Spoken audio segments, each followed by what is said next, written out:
Are we here? Are we alive? Are you here? Am I here? Are we actually here? Is Elden Ring here? Let's get some game audio. There we go. Hello, hello, hello everybody. Good morning, afternoon, evening, wherever you are in the world. Hi, Lumi here, and welcome back to more Elden Ring, more specifically, Elden Ring Shadow of the Erdtree, where last time we were exploring the specimen storehouse in Shadowkeep in the hopes of confronting Messmer the Impaler, but Messmer's Fire Knights have got hands, to say the least. So we're not done with this area just yet.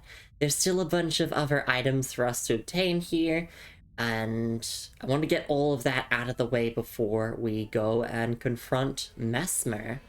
But welcome into stream, everyone. It's lovely to see you all around.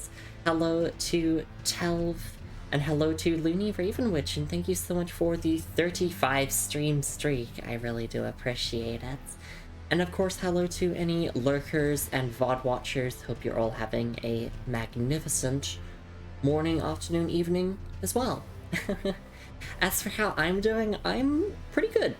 I didn't get as many hours of sleep as I wanted to, but I'm excited to play Elden Ring. I'm excited to... how do I put this? I'm excited to be impaled by Messmer. And I'm excited to find all of the other items in the specimen storehouse here. So with that all being said and done, I suppose let's just boot up our save file and get straight back into things. Wait for it, we gotta time our save file load to the music. Wait for it. 1, 2... It's just that simple.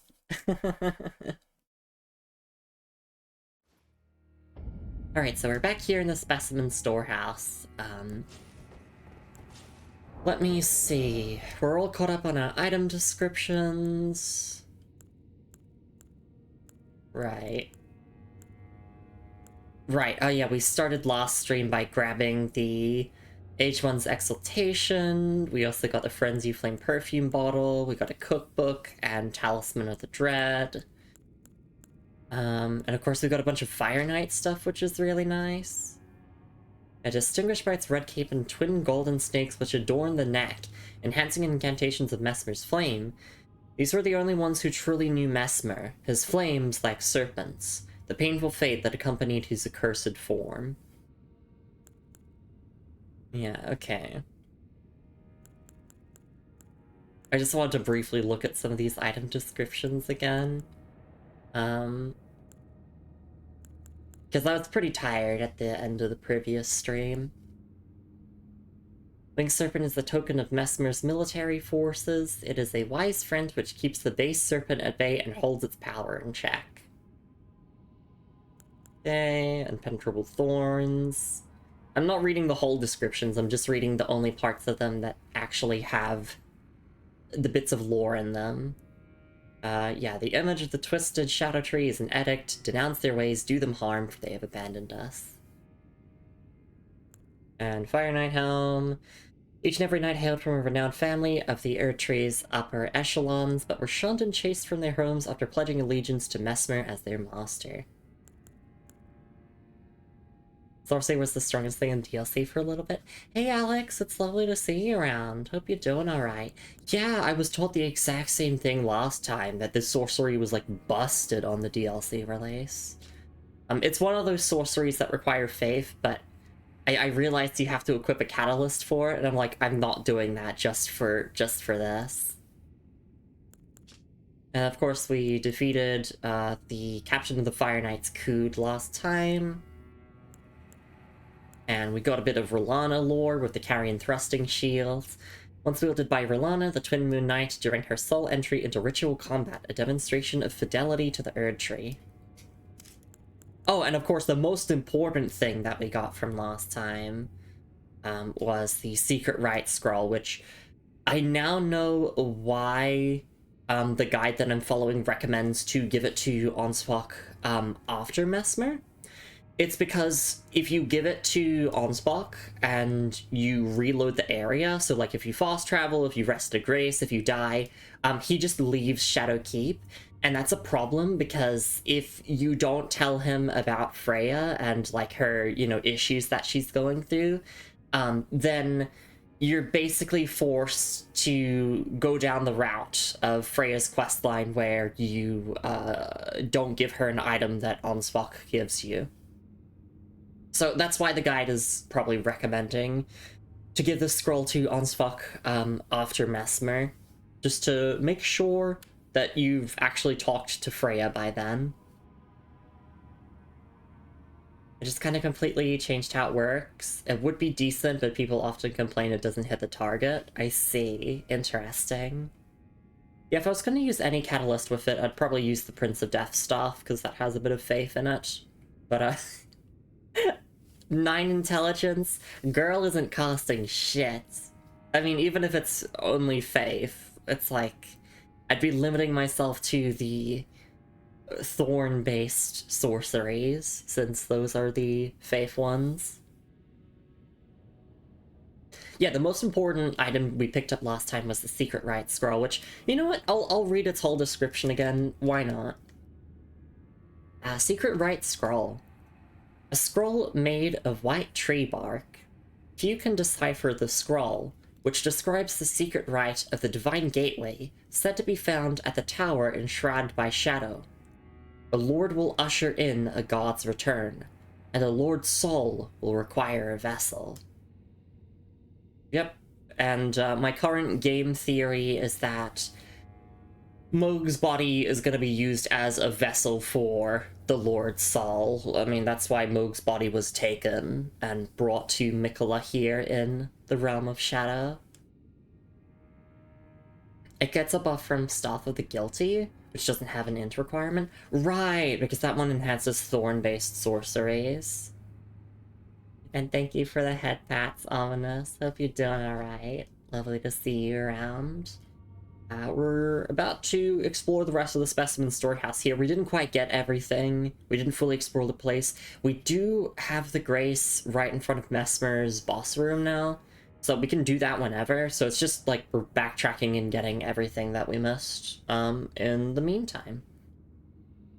But yeah, no, that's pretty much all I wanted to go over. Just go over some of those item descriptions again real quick before we got started.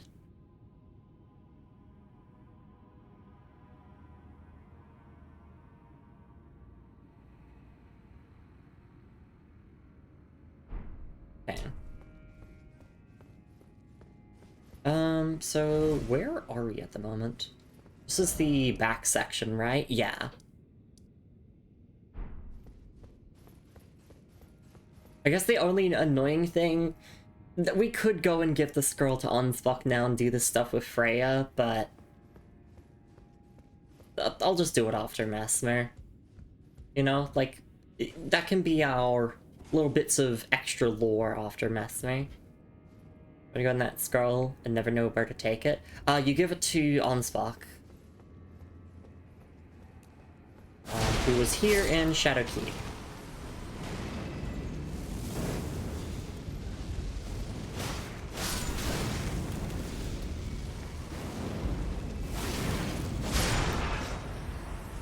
I wonder, can I sneak up on this Fire Knight? I have my lantern active, so... Oh, nice. Got it.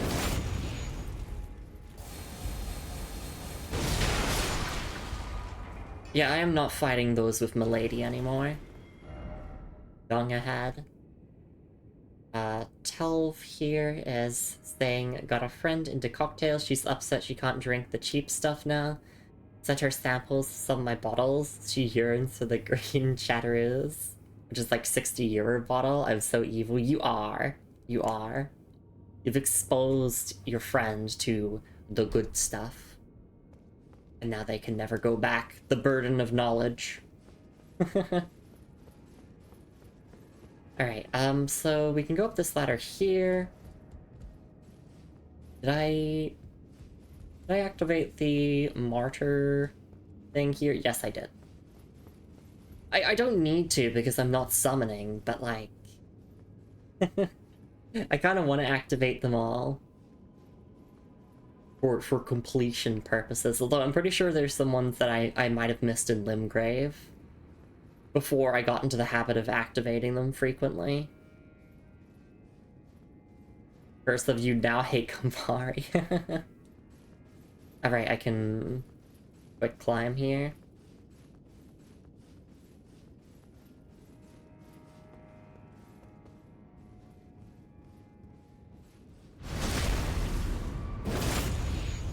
Oh, goodbye. Okay. You friend? Well, they look like they're friends, and then it feels like... this might be wrong, but they can, like, start healing the Fire Knights, and it's very annoying. That was rude. Those Fire Knights killed me so many times last stream. The death counter was massively inflated because of those bitches. First off item, so to speak, behind.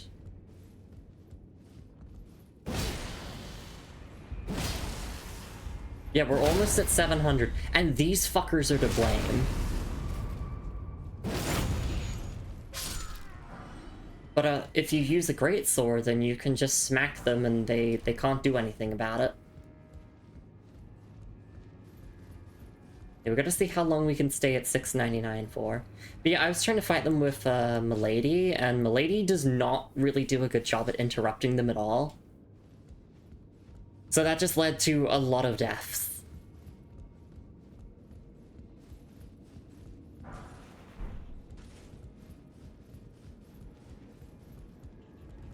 I'll go out there in a second. And we did pull the lever that, like, moved all of the specimens around here, so... it does look like I can... oh, that's a risky jump, but I could try it. But first, let's actually just go outside here.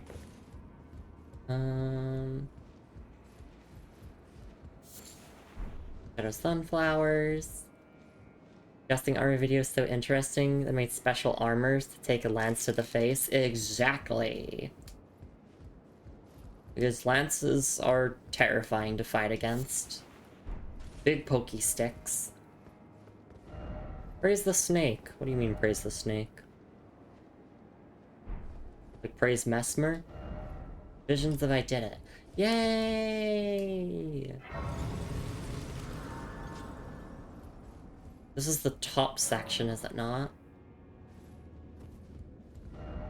Behold introspection. Yes, yes, indeed. Oh yeah, sorry, it's the loft. And there's a lift here? Yeah. Let's just go back for now, though. I want to explore the back section before finishing with the loft. And then I think after that, there's like a little basement section that I never went down to. So I want to check that out. Ooh, fire serpent. Nice. We've been down there before, have we not? Yeah, we have. Let's take a look at fire serpent. Fire serpent. Incantation of the Fire Knights under Mesmer the Impaler's personal command. Launches a flame with a serpentine coil. Charging enhances potency. When the flame they received from Mesmer would not find purchase within them, the Fire Knights relied on fire incantations to honor their bond. Interesting. Okay, yep. I mean, 16 faith, 11 FP cost. So instead of having to use the fire coil item, I could just use this instead, if I really wanted to. And that is interesting there as well, like Mesmer offering his flames to the knights, but they didn't... their bodies didn't mesh well with it. Probably because he's an accursed being, due to, self-cest.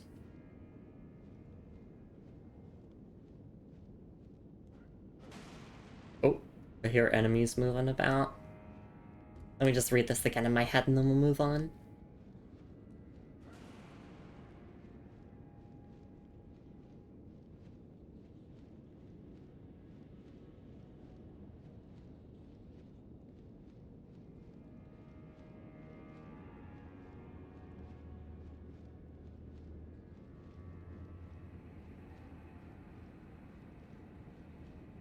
Okay.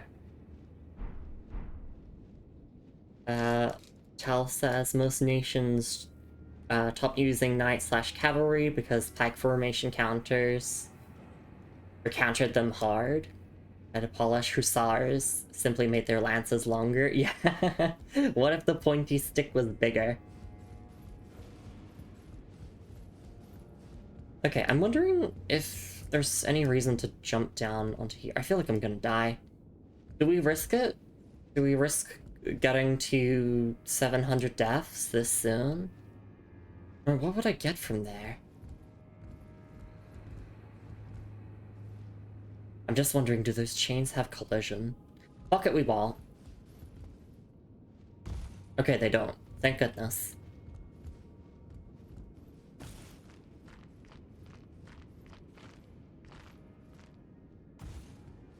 We can go on this. By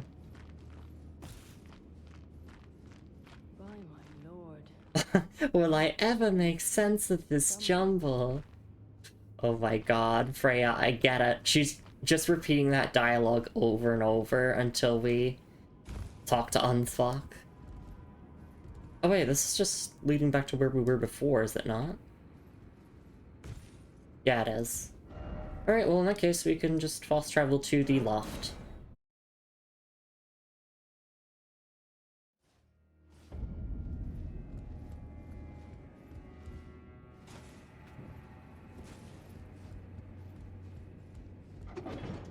Okay, is there any lift trick to do here? Like, dropping off at any point early? We could drop down there. It doesn't seem like there's anything there, though. Could be wrong on that. But, like, right there. Oh, yeah, no, that's definitely intentional.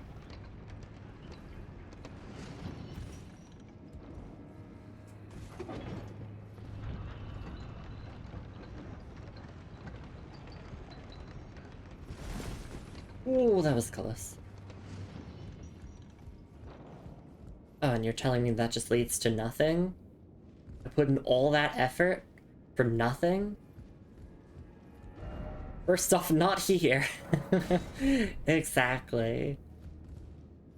Pointless! It's so weird because it feels very intentional. It's like, you know, it's literally right there as you're going up the lift, but I suppose not.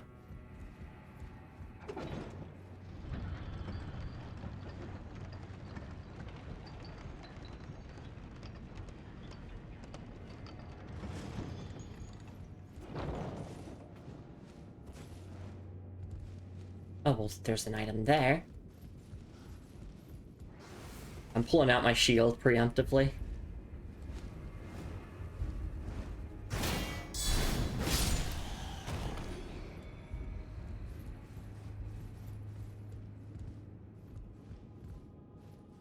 Oh yeah, there they are.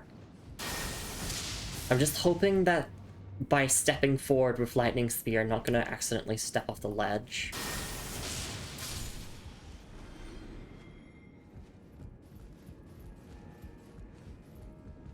I hear you, Bat.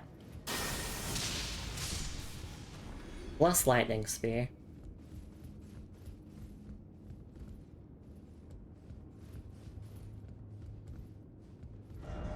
No precious item ahead, but I want all of the pickups, even if it's just trash. Yeah, Thin Beast Bones. I really needed those.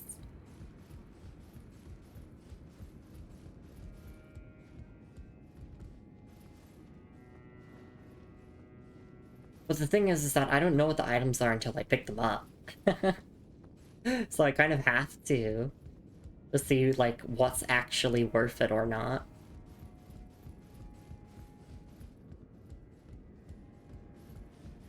Oh. Trying to get a good angle here. Please? Hang on, it might be easier if I end over here. Nearly stepped off the ledge there.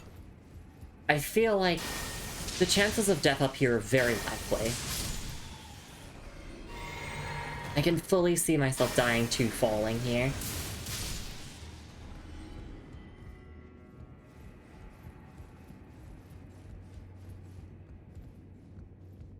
But before we go along that way, I want to head over this way first.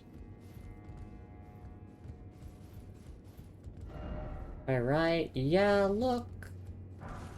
Nothing stones! I don't need them, but I'll take them, I guess.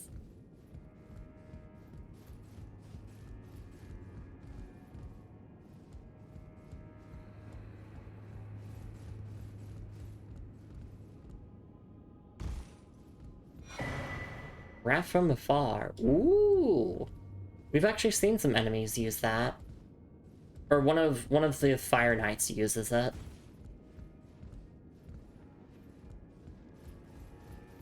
Now's not the time to look at it, though. Brave Mage or seek rolling. Okay.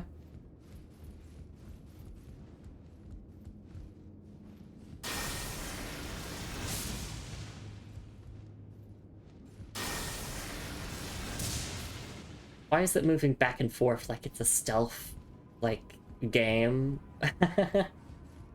You know, doing its patrols.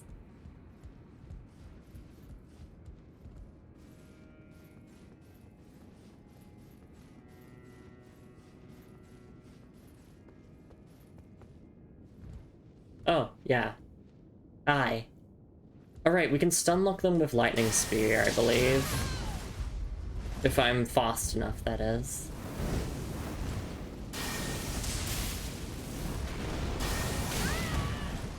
We're just gonna have a projectile war. Oh no.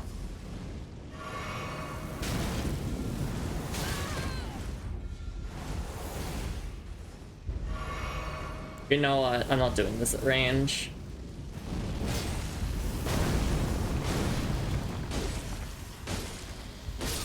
Glory be to great swords. Likely done. Looking because I'll be asleep very soon. Good luck on your adventures today. Thank you, V. Hopefully we can actually fight Mesmer today. So do take care.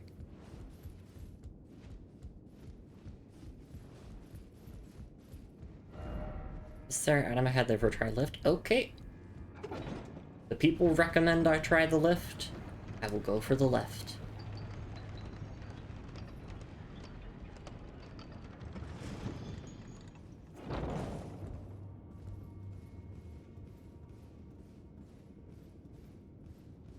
Actually, you know what? I'll just go for one of these. That's a lot better than just going for a backstab.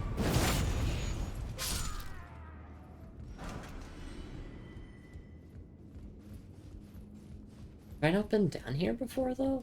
Oh, wait, no, here we go. Rune of an Unsung Hero. Nice. Yeah, let me quickly shout out V, and then I want to look at the item description of the incantation that we got. Shout outs for you, friends. He'll soon regret messing with you. He's on borrowed time and knows it. Oh, not just me, but Horn Scent. We're summoning Horn Scent. We're bringing in the homie. We're getting vengeance together. I mean, I'm a tarnished. I wasn't massacred by Mesmer and his army, but you know, I sympathize with maybe not the Horn Scent as a whole, but like the Horn Scent, like, you know, the NPC. Alright. Wrath from Afar. An Erdtree incantation discovered in the realm of shadow. Fires a golden shockwave that knocks back nearby foes. Charging increases the size of the shockwave. When the Elden Ring was shattered, the people of the realm of shadow felt it too, and feared it as a sign of the Erdtree's wrath. Huh, interesting. Okay.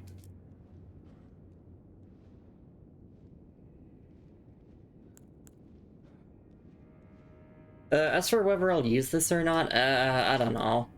Maybe. I can try it out, I suppose. And obviously we meet stat requirements for it. Yeah. I mean, I like Wrath of the Gods. I like those spells, or like miracles that knock back enemies. This just being a projectile knockback doesn't sound bad to me. It's like a mid-force but Elden Ringified? Yeah. Could be fun. We'll have to see though.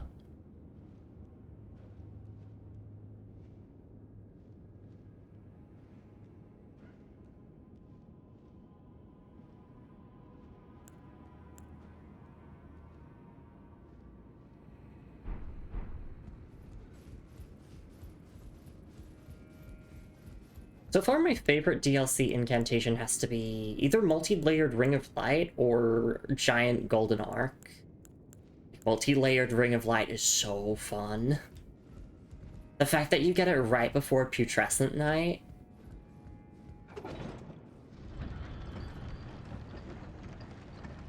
Which, pretty sure Putrescent Night is weak to Holy. It's handy.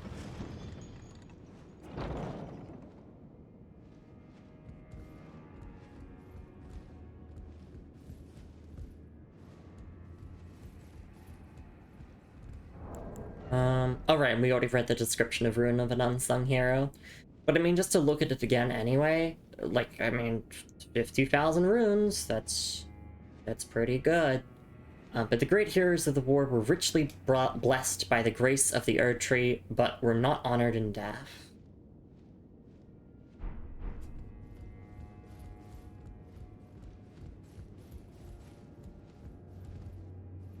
Did the Leonine Misbegotten fall off the edge when you got multi-layered?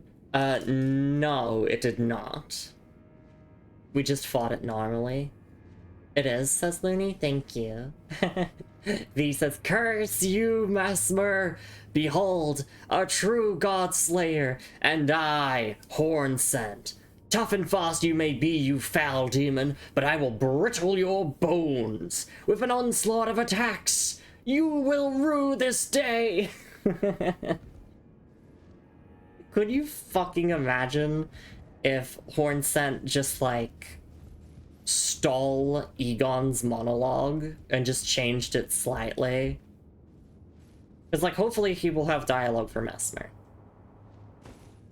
I mean, it's his whole entire story. Like, I would hope that he would have dialogue for the source of all of his hatred.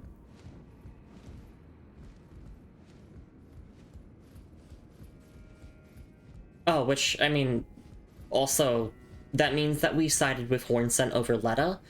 So there's a later invasion opportunity you get with Letta where you, you kill Onsbach. But, well, since I sided with Hornsent, we don't get the opportunity to do that later.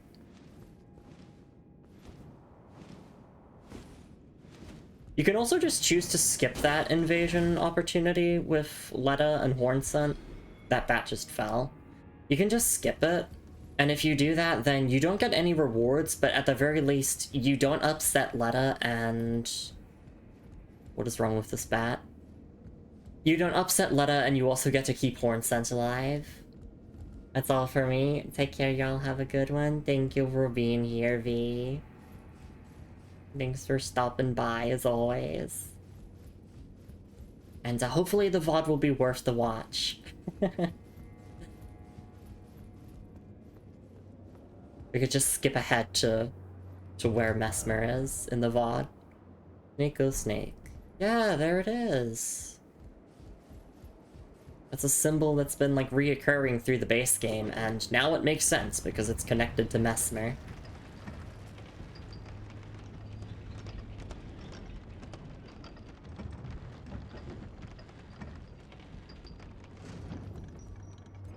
Okay, where are we now? Third tree. But dark. Yeah, it's the shadow tree. Not the Skadu tree.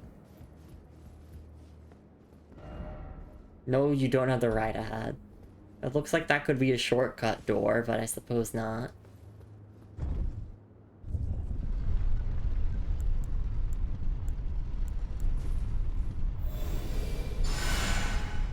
I'll just use a bit of FP to get my health to full.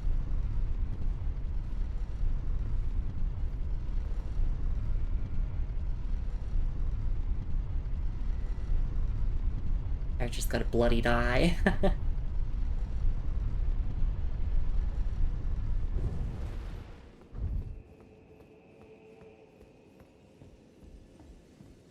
Alright.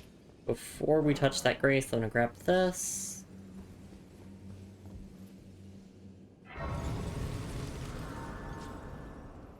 And I guess we'll sit down here real quick. Are you impaling them? No, Azura, I'm the one that's going to get impaled. That's not an innuendo or anything. I'm literally going to get impaled by Mesmer the Impaler at some point in this stream, hopefully. I hope you're doing alright. It's lovely to see you around. Yeah, no level ups just yet. I think we'll... Oh, we can grab this here. Oh, and there's a death message. Have mercy for the spirited away shamans. Okay.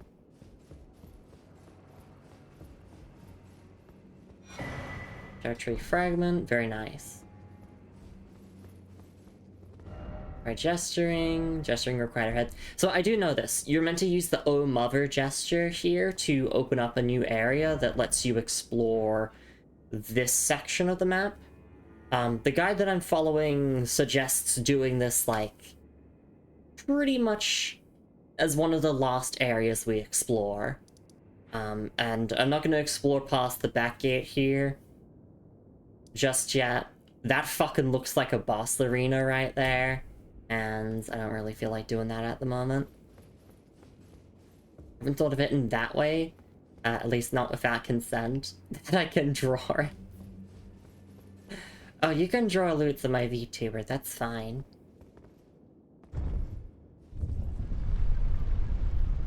I have some things that I'm mixed on, like not really changing genitalia without consent, or like, you know, any of that kind of stuff. But no, I'm gonna go get impaled by Mesmer. Sorry, by 18 inches of Mesmer, specifically.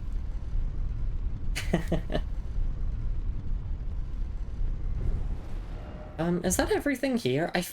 No, I feel like there's still some items that we're missing.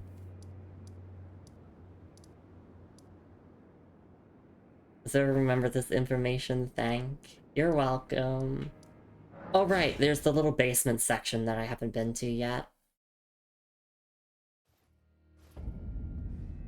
And I guess I could look up a list of all of the items in this area so that, like, we can check them off, because I'd rather just get them all over and done with now than have to come back here in tomorrow's stream. Hi, Volga Militia. Sorry, no, it's the Shadow Militia.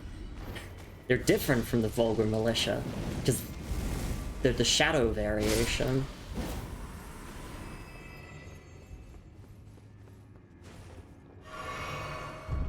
Look, I'm just saying, with everything we've learned about Mesmer and the lore, it does seem as if everyone wants to get impaled by his 18 inches.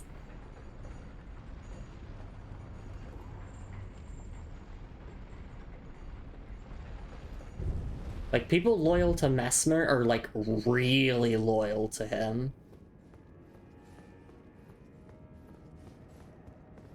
No horse ahead. Damn.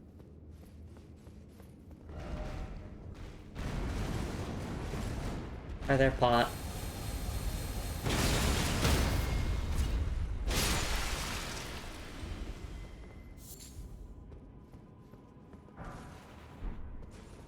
Hidden path ahead for real?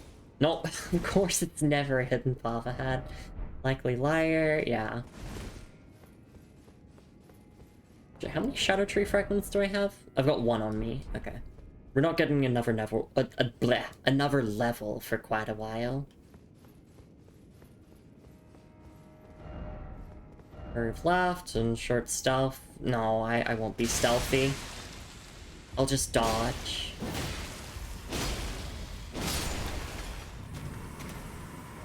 Didn't expect core. Armored core? Something in this room? Nope. Oh, well.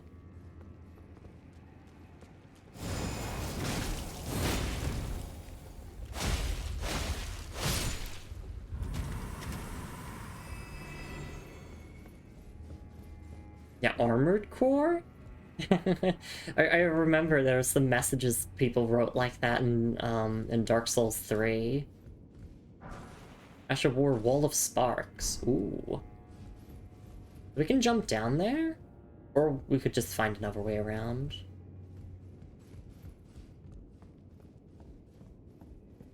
I think there's like, at least on the PC version of Dark Souls 3, there's like this one section of the map where there's a bunch of messages. I don't know if they're still there, where people basically are referencing a ton of other FromSoft games.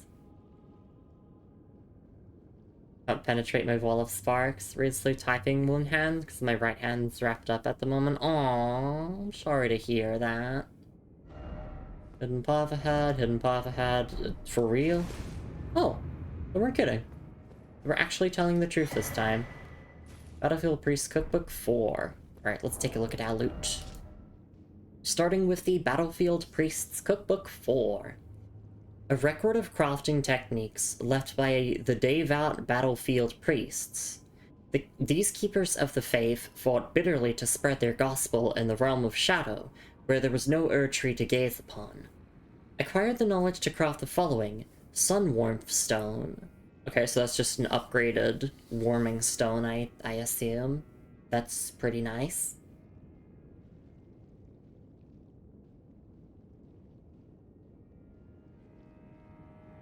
Okay. And then Ash of War, Wall of Sparks. This Ash of War grants no affinity to an armament, but imparts the following skill. Wall of Sparks. Scatter perfumed powder in vicinity, producing intense sparks after a brief delay. Can be charged to increase power and range.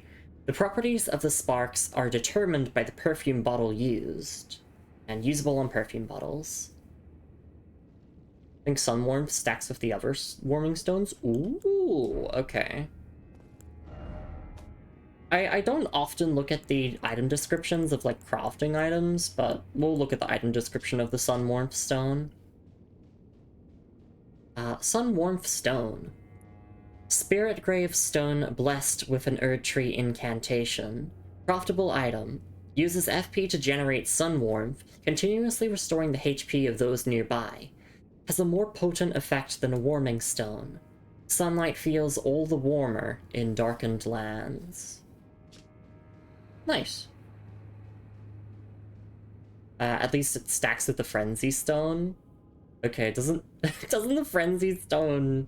Oh, it only heals Chaos followers, right? Right, so it's only for Tarnish to have accepted the Flame of Frenzy in the base game.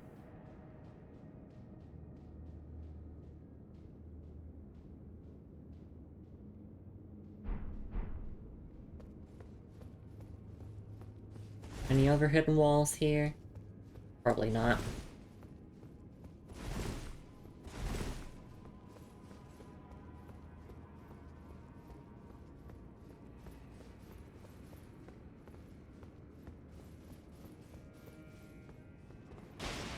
Get hi there. Ooh. Thank you, aspects of the Crucible Wings.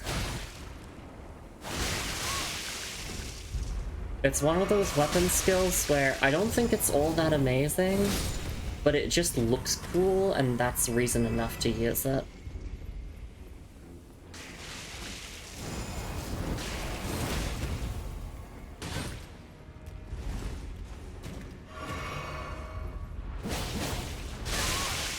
Oh.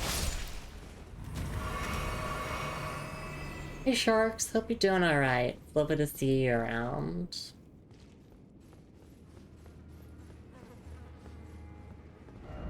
Likely monstrosity.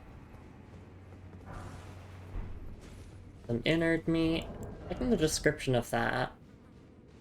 Yeah, the condemned sliced up and stuffed into jars to become saints instead.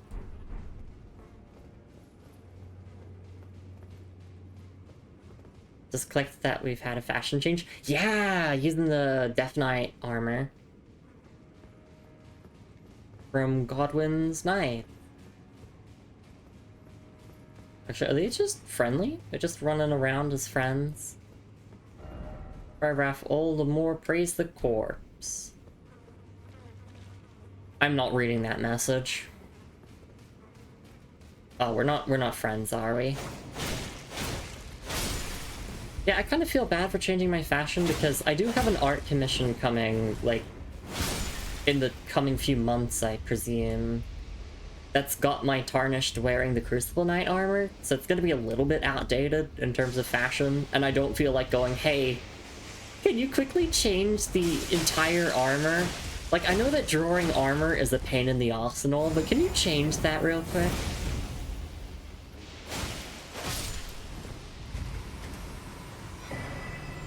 Nice, an Iris of Grace.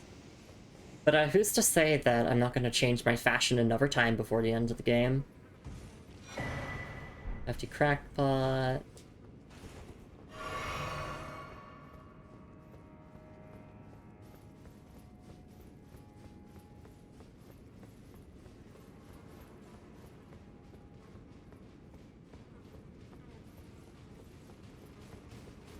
These ones, okay, no, they're just kind of, they wander around a little bit, but they are still hostile. Yeah, last time, because I was trying to fight the Fire Knights with Milady, I was just trying to spam my weapon skill over and over because it was the only thing that could actually interrupt their moves.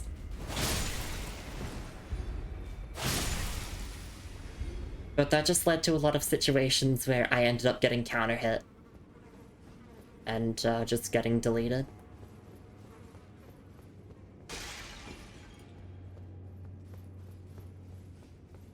Nothing else of interest around here. Doesn't really seem like it.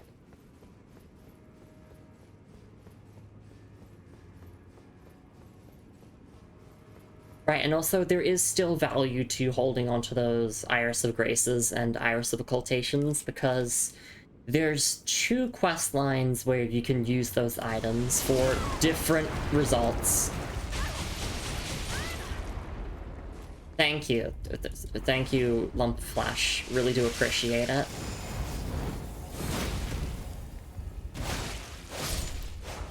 But once we're done with those quest lines, or if you don't give a shit about them, we can use them. Praise the left. Praise the left.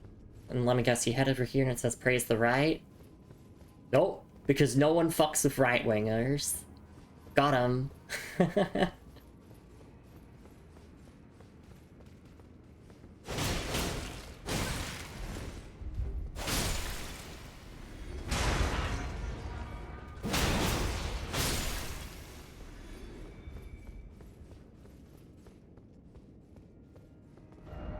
Left. Monarch. Right. These 3 chairs are meant to represent Ronnie, Radon, and Rykard. And they were all once so close to each other, and I'm coming up with bullshit. They've always been close to each other. I mean, Ronnie literally plotted with Rykard to assassinate Godwin.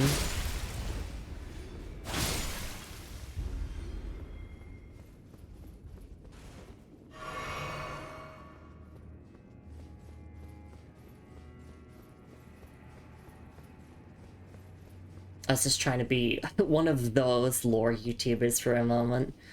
The ones that just make shit up. They don't show any sources at all. Okay. Where does this lead to?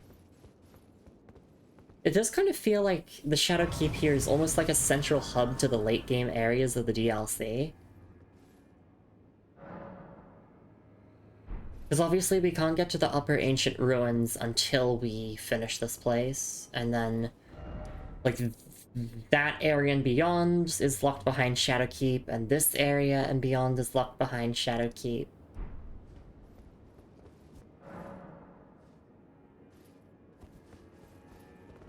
Expect fire. Raise the message and then try door. Head. I didn't get the name. What was this, Grace? The West Rampart. Oh, wait, I can... Wait. Oh, so I can just go to these ruins without having to fight Mesmer. Oh, yeah, that makes sense. Because, like, that's Mesmer's arena there. It doesn't really look like it leads to anywhere. But you do have to beat Mesmer to finish the DLC, because we need his flame to burn the impenetrable thorns. Okay, well cool, we have access to all of the different paths out of Shadow Keep now. You know what, let me sit down at the Grace, and let me look up all the remaining items in this area. And then we'll just go and get those. Let me see. Let's just go Shadow Keep items. Okay, can I just get a list of all of the items, please? Let's see. We are missing the Pearl Drake Talisman +3, I believe. Within Shadowkeep Specimen Storehouse, progress until the 7th floor, pull a lever that moves the statues. Once you do this, return to the 3rd floor, find the head of the statue, pull this item from its beard. Okay, cool. So we're missing that talisman. We got... like, all of this is just generic stuff that doesn't really mean anything. We got the Mangosh. Did we get we didn't get the Falx. Although, is this... Oh, this is if I summon Horn Scent for Mesmer, which we'll be doing. Dueling Shield, we got that. Fire Knight Seal, we got that. Golden Lion Shield, that's a questline item. Quaylen's Great Sword, that's questline item. Carrying Thrusting... Oh, Carrying Thrusting Shield. Right. Winged Serpent Helm, Horn Scent set. Fire Knight Hild. Wait, where's Fire Knight Hild? Let's see. From the gear in which you found Wrath from afar, jump towards the next platform, head to the ladder, left climb it once at the top. Take the... Oh, okay. We need to go back and grab Wrath from afar. Or not grab Wrath from afar, but to where that is. Mantle of Thorns, Impenetrable Thorns, aspects of the Crucible Thorns, we got all that. All the upgrade materials I don't give a shit about. Enemy drops, don't give a shit about. We got the Iris of Grace. That's a questline item. We got that. There's an Iris of Occultation. Pretty sure that we already got it, although I'll double check where that is. Yeah, we already got that. Hefty Crackpot, we got that. Mesmer's Kindling. That's from beating Mesmer, I'm guessing. Furnace Keeper's Note, we got that. Storehouse Cross Message, we got that. We got the painting. There's Remembrance, and there's 2 cookbooks here, which we did get both of those.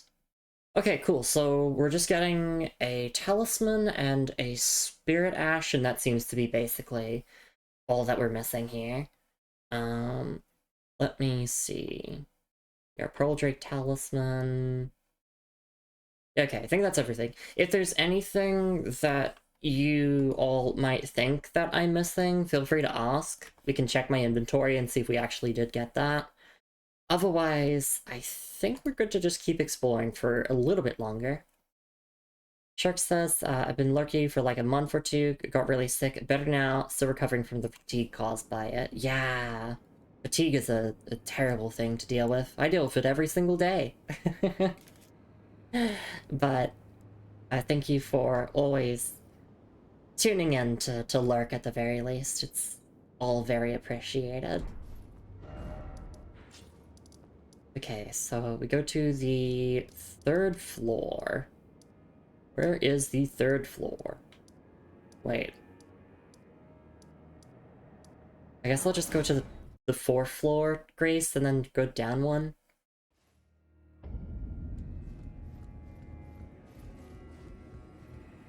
Because, yeah, I know what body they're talking about. They're talking about this one here, right? Oh wait, I think also it did mention you can make this jump from the 4th floor if you really want to. Which, if I can line this up, if I can get a running start... Oh, and yep, it's super easy.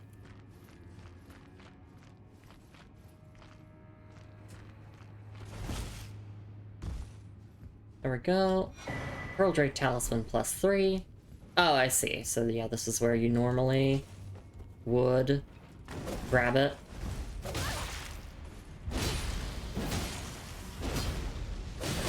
Oh, I'm just dead. This kills me. No, I'm fine.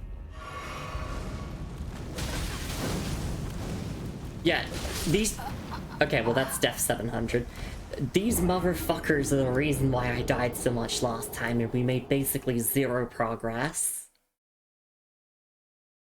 They are evil. I want to grab my runes. I really want to get those runes back. They're so cool when they use them. Too bad they're just worse Earth Steel daggers. Oh, that's unfortunate.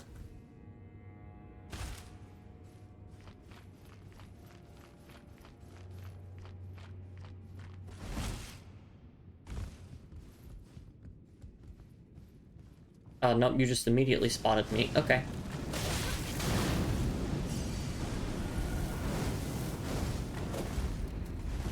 Right, that is a delayed attack.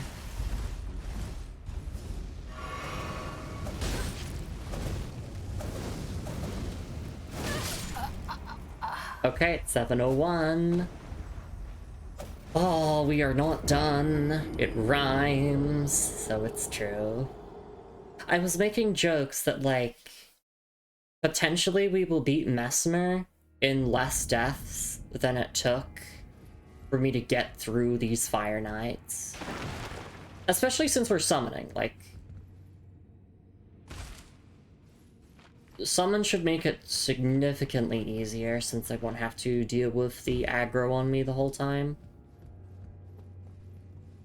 That is, unless, you know, the Horn Scent dies and then I'm left to fend for myself.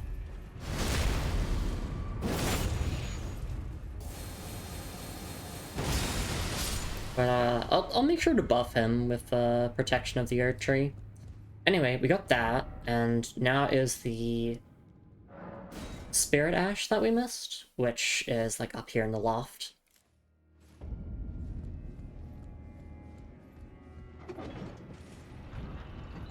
I definitely want to do Bale again on a second playthrough with just myself, because I have to prove to myself that I can do fights solo. I don't know why I'm like this. I guess it's just a sense of pride, you know? It's like, I have to show how sexy and strong I am. I don't need Egon's help, but also, like, not summoning Egon for Bale just feels like you're missing out, you know?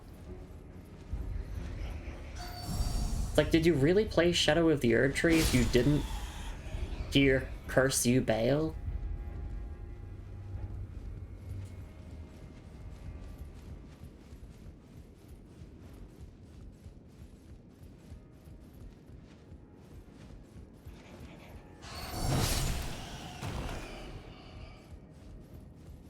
But I think, if memory serves me correctly, Mesmer is the final fight that we will be summoning for. Actually, no, I think there's one other. Well, there's one other that's not required, it's just... I don't know the exact details, but...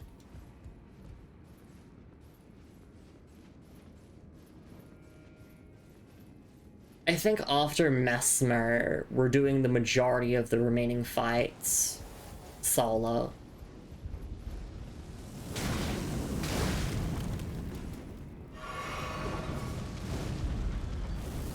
See ya, fucker.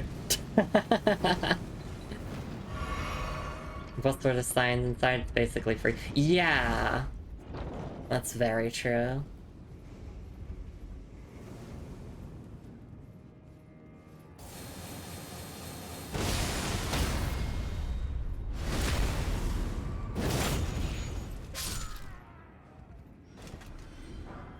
Okay, Fire Knight Gauntlets. I think we nearly have the full set. So, this is where we picked up the...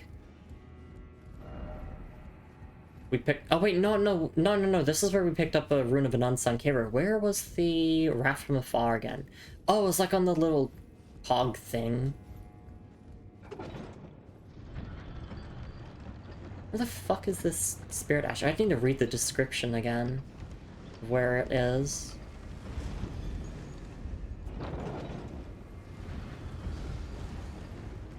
Yeah, keep throwing your incantations, you little baby. It's... Where is this?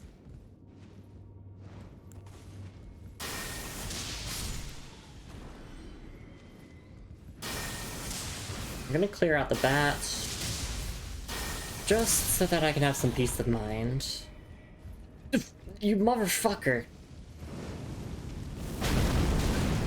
Mesmer's not gonna suck your dick. Go away. These Fire Knights are moving as if Mesmer promised to suck their dicks. Like, if you kill this Tarnished, he'll suck your dick. They're like, okay, time to lock in.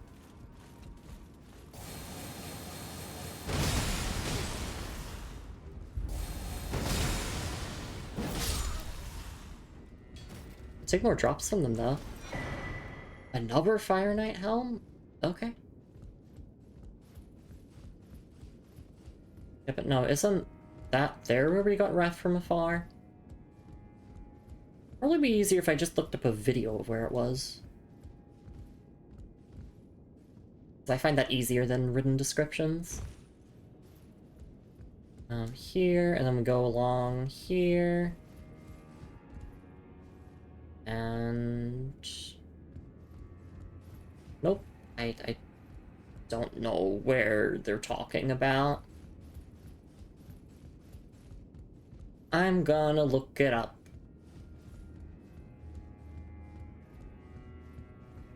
Unless it's not down here, right? Because we've already been down here. We failed. Didn't expect safety. Or maybe, wait, maybe it is over here? No. Likely decoy, no horse the hat. Despair. Okay, yeah. It's just a dead end. But at least I'm safe here, so yeah, let me look this up. Let's see. Fire Knight Hild. Jump towards the next platform, head to the ladder to the left, climb it up. Once at the top, take the wooden beam your left, right towards the lift. Activate the lift, but quickly return to the platform. Another lift will appear to do the same. Jump on the first lift roof. Stay there until it stops. Oh! Oh, I see. It's one of those. I thought I couldn't land on top of those lifts. It looked like I would just slide off. But okay, I guess. Well.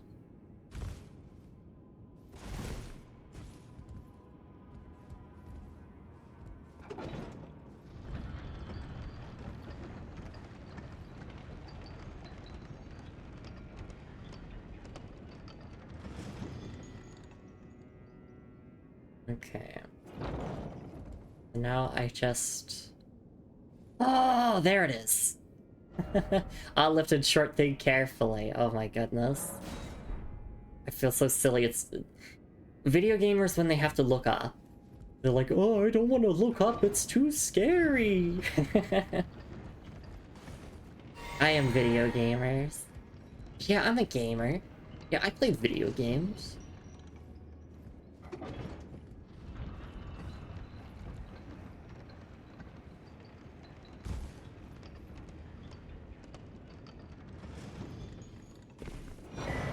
There we go, Fire Knight Hild. That should be everything here in Shadowkeep now, for the time being. So we'll look at our item descriptions, we'll take a stretch and hydrate break, and then we will go and do Mesmer. Starting with Fire Knight Hild. Ashen Remange... Bleh, Remange. Let me start that again. Fire Knight Hild. Ashen remains in which spirits yet dwell. Used to summon the spirit of Fire Knight Hild. A spirit who belonged to the Fire Knights, an order which answers directly to Mesmer. Hild swings a slender greatsword and casts fire incantations. Hild was a dear friend to Salza the Sage, and joined those who urged that the specimens be preserved. Hild's ashes were enshrined as a charm to protect the storehouse. Well, I'm sorry for taking them then. Okay.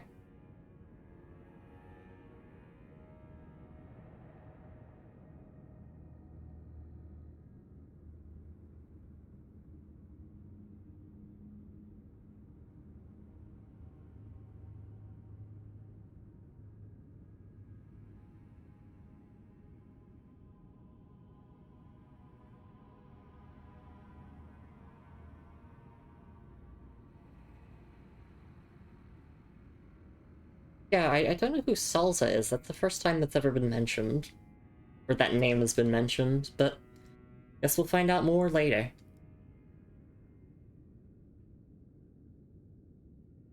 And then we have the Fire Knight Gauntlets. Gauntlets of the Fire Knights under Mesmer the Impaler's personal command.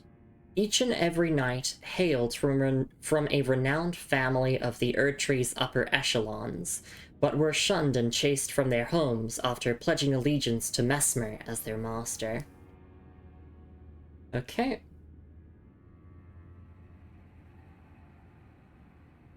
And then Pearl Drake Talisman +3. Talisman with a large depiction of a pearlescent ancient dragon. Boosts non-physical damage negation by the utmost. The ancient dragons, who ruled in the prehistoric era before the Erdtree, would protect their lord as a wall of living rock, and so it is that the shape of the dragon has become symbolic of all manner of protections. Yep, that's pretty much the exact same description as all the other ones.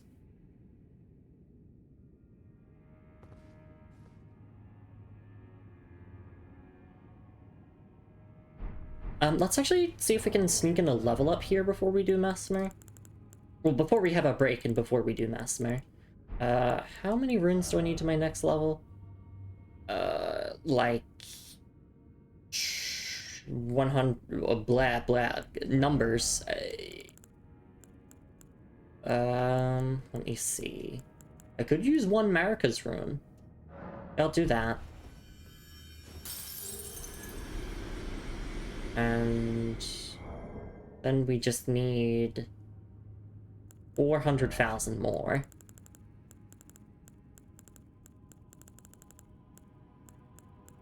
Yeah, fuck you, Marika.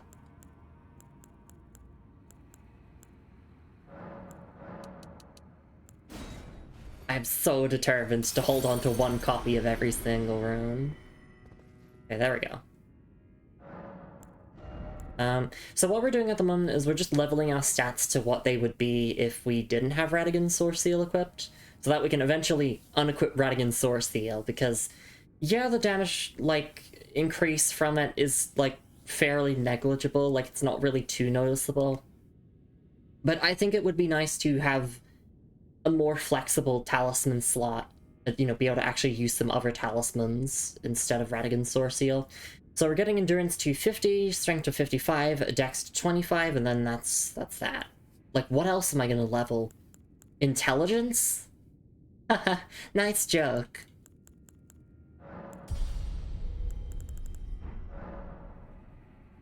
Alright, and you know what? For good luck with Mesmer, let's use a rune arc.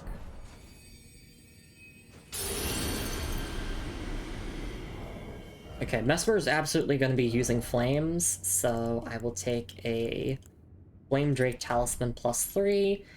I don't know what weapon I'm going to use against him. Either Milady or Ordovis's Greatsword. I don't really feel like using the katana. I feel like the gut feeling tells me he's gonna be pretty fast, so... Yeah, I'll do Ordovis's Greatsword, I'll use that. So I'll keep these two still equipped. Right, and Hornsent should be in the arena itself, so like once we walk in, once we go through all the cutscenes and everything, he should probably appear on the ground where we walked in. I'm probably gonna die before I get to summon Hornsent. We'll have to see, though. Anyway, I'm gonna go for a stretch and hydrate break. I will see you all in a couple minutes, and when we come back from the break, it's Mesmer time. It's time to get impaled by 18 inches of Mesmer. I'm very excited. Are you excited? I'm excited. Alright, I will catch you all after a little break, and then we get to fight the poster boy of Shadow of the Erdtree. I'll see you all then. Take care of yourselves, everyone.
Alright, and I am back. Are we all ready? Have we got our diapers on? Are we ready to shit ourselves? Alright. It's Mesmer time, baby. Oh yeah! Welcome back. Thank you, Looney. Alright. Yep, I'm ready. I've leveled up, I've equipped my talismans, I've chosen what main weapon I want to use for the fight. Yeah, no, that's kind of it. First off, good luck. Be wary of door, strong foe ahead. Yes. Yep, we got everything, looked at all of our item descriptions. Do I want to change any of my incantations? Do I still have... I still have Protection of the Earth Tree, yes. I want to throw that on, Horn Scent when we summon him. Alright, let's do this.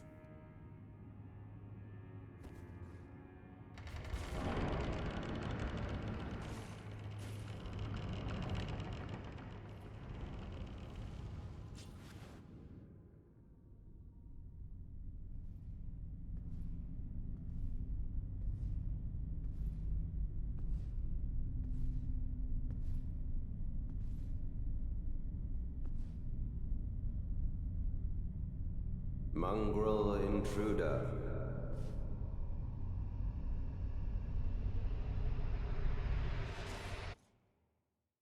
That tarnished, it seemeth.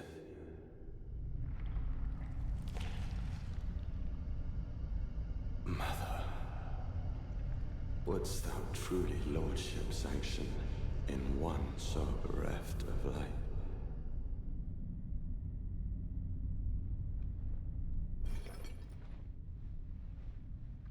Yet, my purpose standeth unchanged.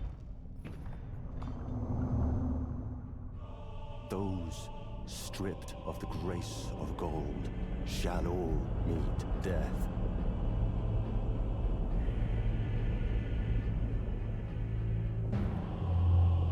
In the embrace of Mesmer's flame. Right, Horn Scent. Shit, where are you? You're over here.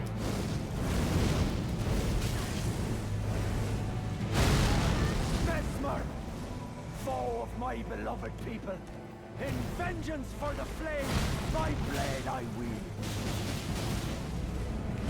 Let's go, my goat!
Oh, nice! Get him!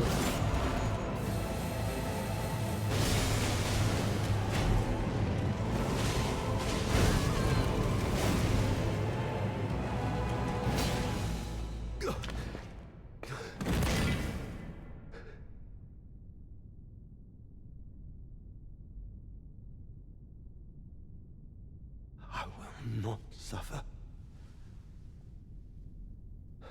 Our Lord, devoid of light.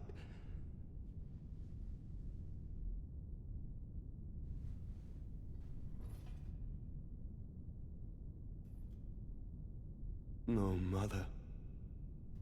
Forgive me.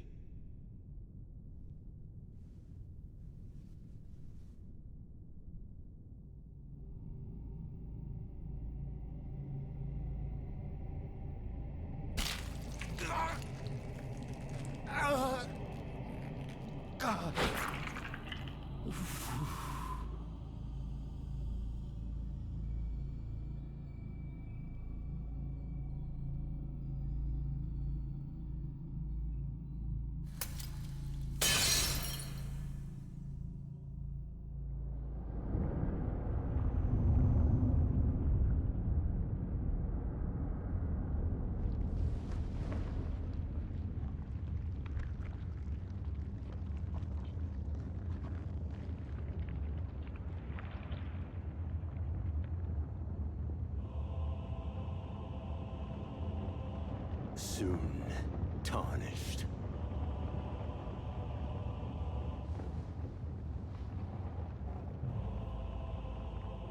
Wilt thou be taken in the jaws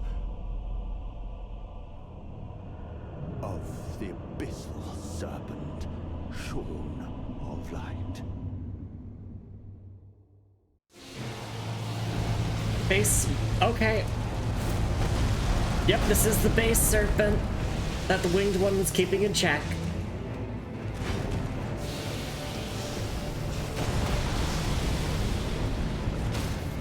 Go! Go, my goat, Hornson!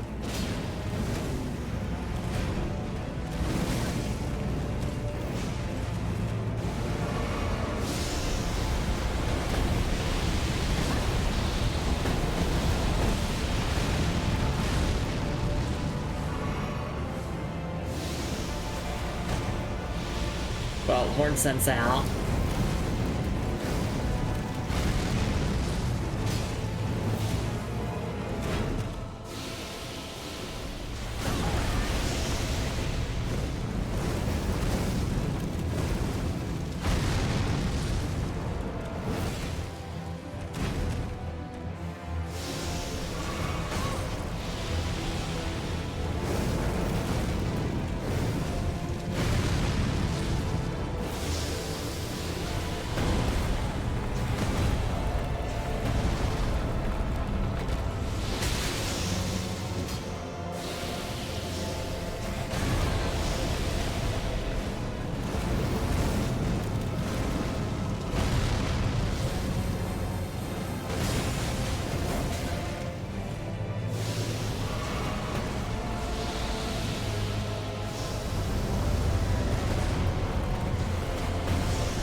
Creature, embrace thine oblivion, as shall I. Oh, that was such an amazing attempt. And a first attempt. Mesmer's the one taking many inches, absolutely. I want to wait for you to get Hornsent summon dialogue to tell if you want to fight Mesmer solo, you can summon Hornsent at the last second of the fight. Okay. I think I'm happy doing it alongside Hornsent. I'm pretty happy doing it alongside him. And also, hey Moon, hi wife, it's so lovely to see you around. Yeah, we're fighting Marika's abandoned son, Mesmer. Here we go, shout out for Moon Wife.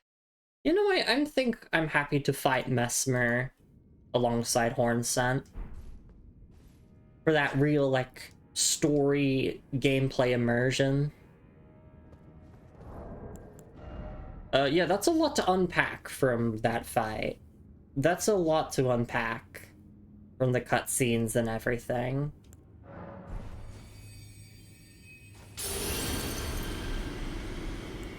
Alright. But now we can actually walk into the arena normally and summon, Hornsent.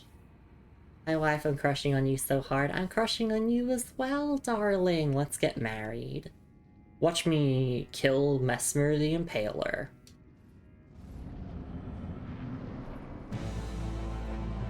Mesmer, foe of my beloved, vengeance for the flames, my blade I wield. He's a fucking badass.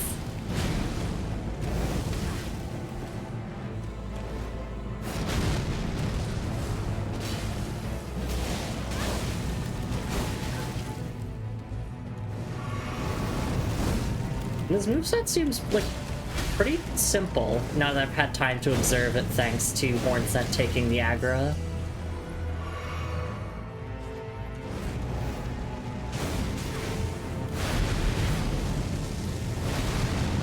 Alright, yeah, that's the follow-up explosion.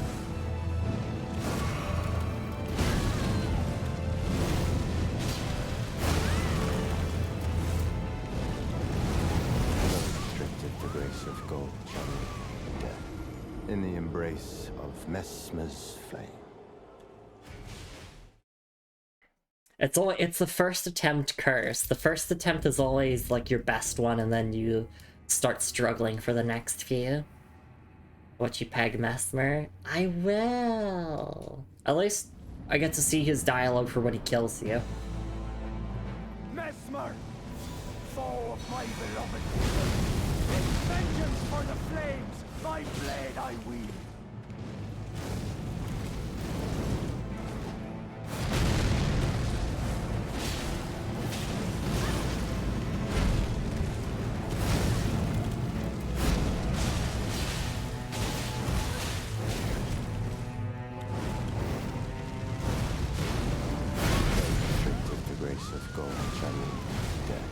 In the embrace of Mesmer's flame.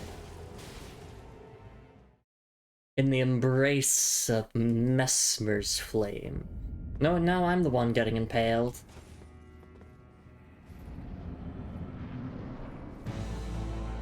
Mesmer, foe of my beloved people, in vengeance for the flames, my blade I wield.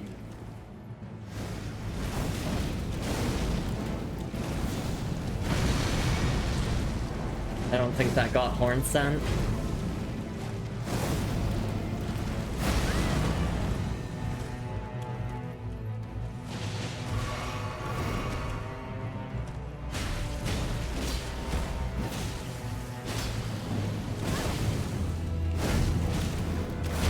He doesn't have to survive the fight for his questline.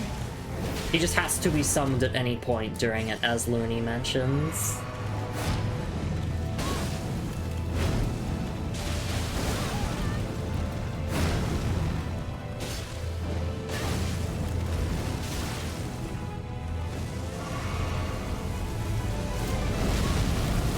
Or that's a follow-up explosion. That's his opening move.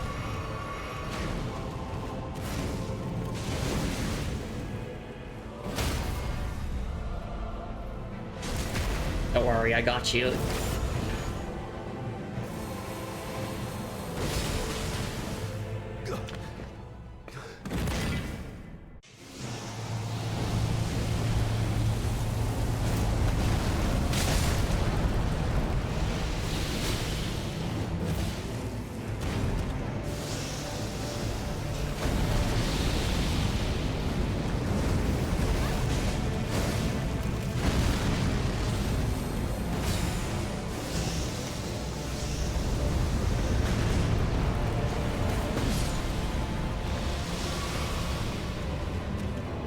Just me now.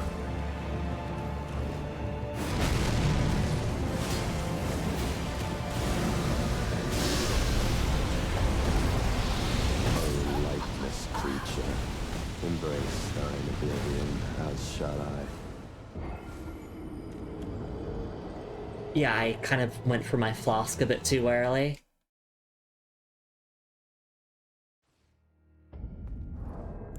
Alright, gotta remember to use my rune arcs. I said I'd use them in this DLC. Here I'm starting to cash them all out.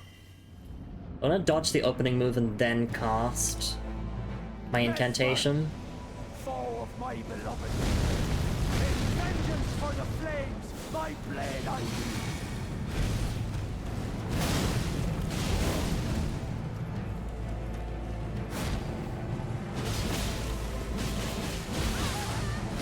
Obviously, Hornsent doesn't get the same long-ass monologue that Egon does, but...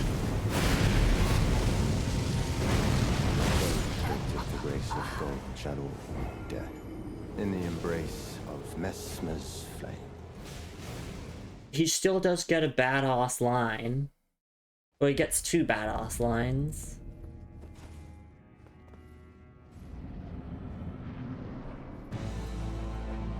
Mesmer, foe of my beloved people, in vengeance for the flames, my blade I wield. Yeah, that didn't get him. He's got a grind! Ooh, he just got impaled.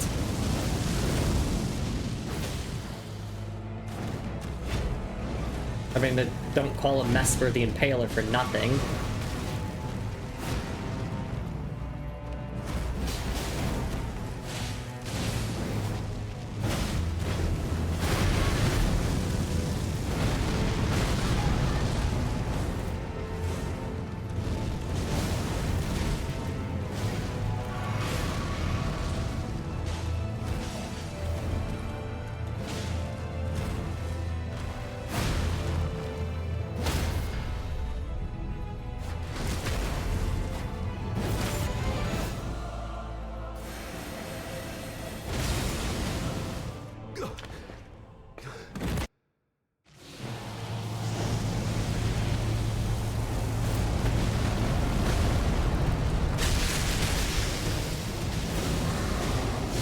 Looks like he takes increased damage in the serpent form. Creature, embrace thine oblivion, as shall I.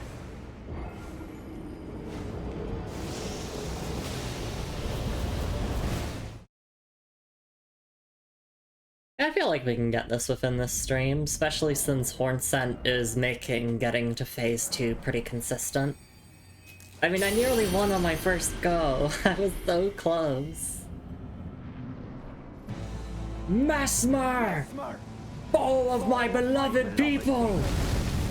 Diligence for the flames! My blade I wield! Like, he's a badass.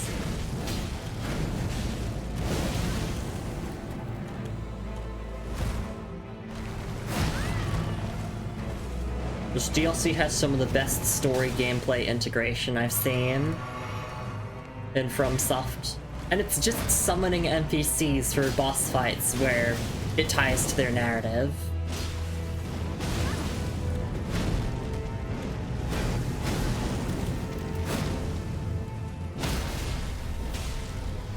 Okay, he can't be backstabbed.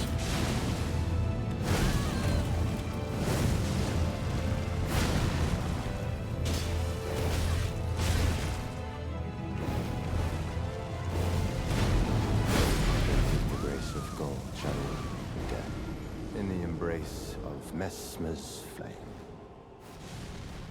Hey Fizz, it's lovely to see you around, brain buddy. Yeah, I'll mess up Mesmer. He's so cool. I think he's awesome. I'm gonna give you a shout out, Fizz, of course, and a special Fizz command. Go support Fizz financially. Go give brain buddy a hug. We're summoning Hornsent for this fight because it's part of his quest line, and his line is badass. You know, let me do it again. Mesmer, foe of my beloved people, in vengeance for the flames, my blade I wield. Okay. Now Hornsent, can we bring him over to the center of the arena? Do we have space to fight him?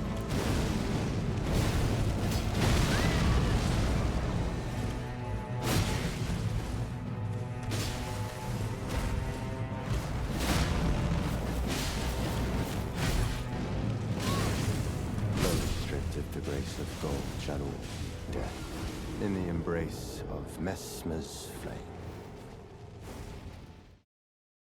What's that about dealing damage to a snake form? I have a fun fact about that? Sure.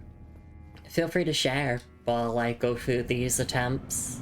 We nearly beat him on our first go. Mesmer, foe of my beloved people, in vengeance for the flames, my blade I wield. Yeah, Fizz, I nearly won on the first go as well. Like, he was nearly dead. I was by myself, Hornsent had died. And I fucked up a single roll, and it got me killed.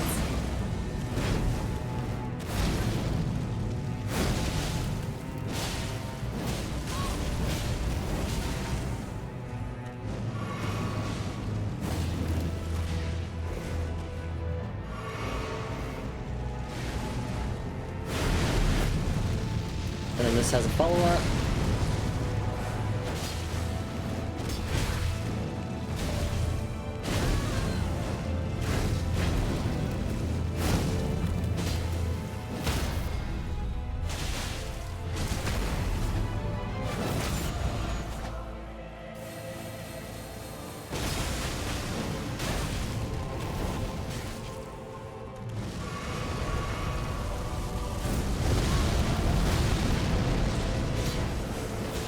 We should be coming up on phase 2 in a second.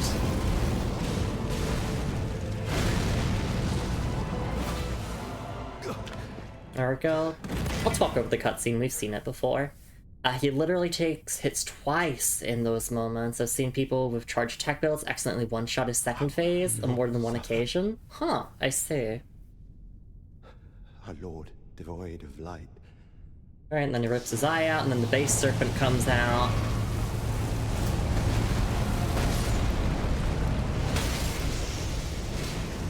Oh, Hornstead immediately died. It's just me now.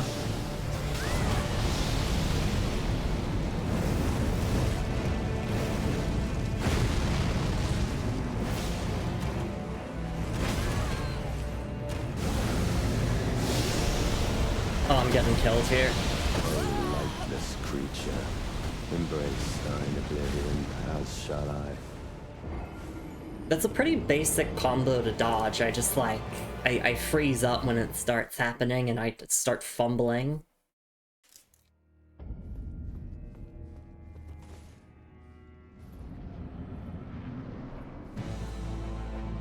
Mesmer, foe of my beloved people, in vengeance for the flames, my blade I wield.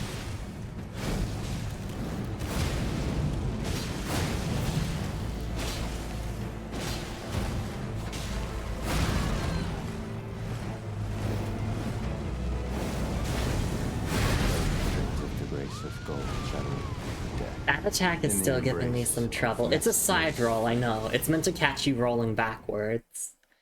But I'm just messing up the timing. Have you tried out your perfect guard drink? Remember you got that recently? No, I have not. I have not changed my Wondrous Physic at all, aside from changing it for Moog.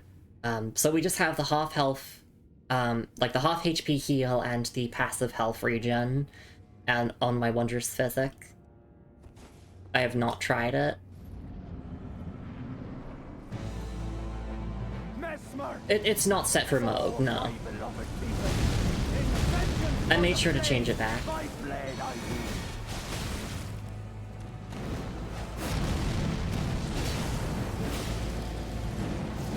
It's just, I always drink that flask last. I save it as the last one I drink. You know, it's Stripped of the grace of gold it's like my shadow, second phase. It's like, in the okay, you brought out my embrace of second phase. Mesmer's flame. Special playthrough of one stipulation, permanent noob physic. What should I change it to? I like the healing. I'm okay with being a noob.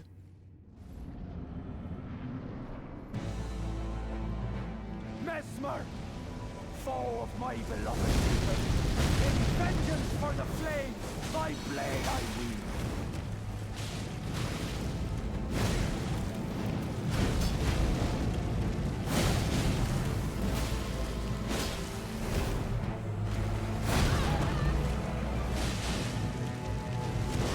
Oh! Stripped of the grace of gold shadow, death. In the embrace of Mesmer's flame. I don't know if I pressed the death counter or not, but there we go, I pressed it again. If I press that twice, then whatever, that one counted as 2 deaths.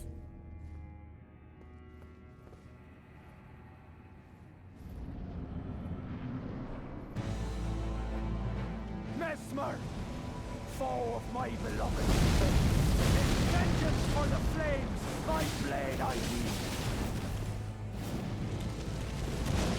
Yeah, that's the grab, okay.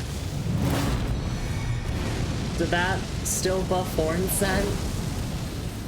Probably not. It didn't.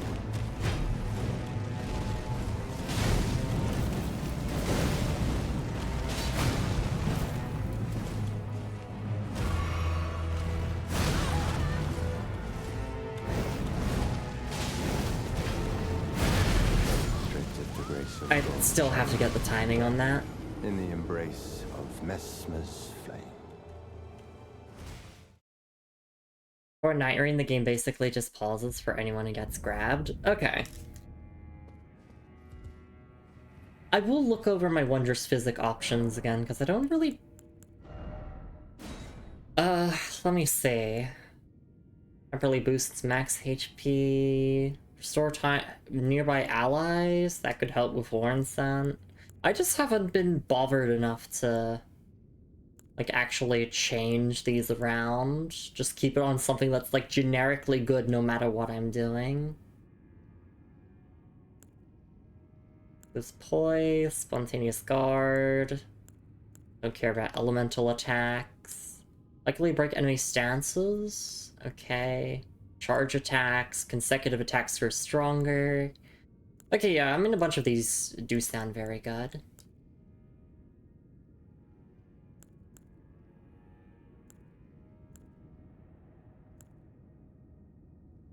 Boosts poise damage? Yeah, that does sound very nice. Negates damage. Is that only... Hang on. Yeah, it only occurs once, expires after a certain duration. Of course, eliminating all stamina consumption, FP consumption would be, like, very good for other types of weapons, especially ones with skills where, like, you can do them infinitely so long as you have FP and stamina. Or FP or stamina.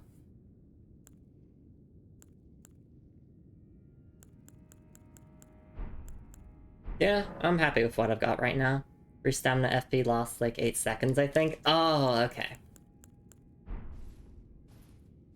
Yeah, if there's one that I would put on, it'd probably be the stance breaking. Like a heal plus stance break. Mesmer, foe of my beloved people, in vengeance for the flames, my blade I wield.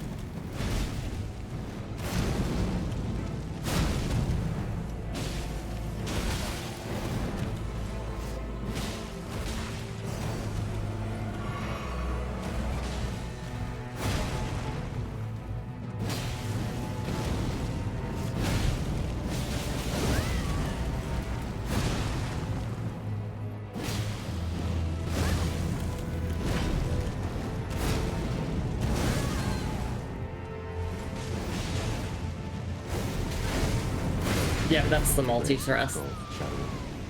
I keep timing my roll too late. Of Mesmer's flame.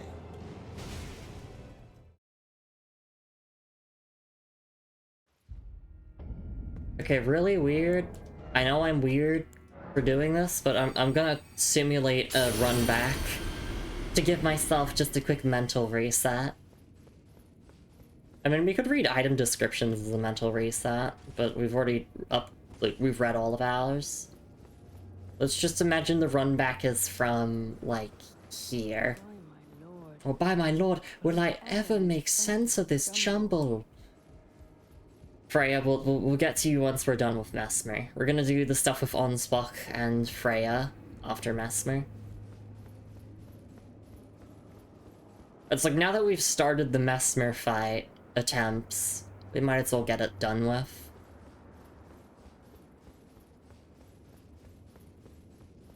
But look, it's a run back. And thank you for the patties, Fez.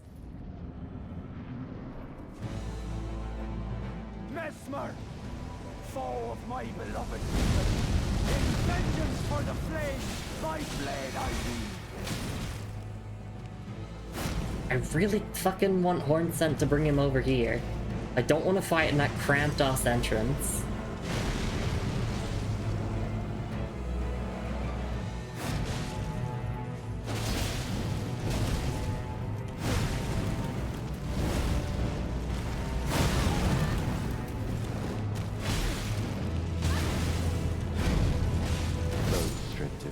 Of gold shall all meet death in the embrace of Mesmer's flame.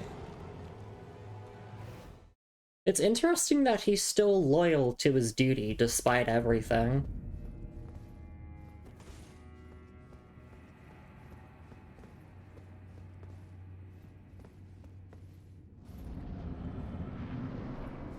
I mean, I suppose that's all he has left here. Foe of my beloved people, in vengeance for the flames, my blade I wield.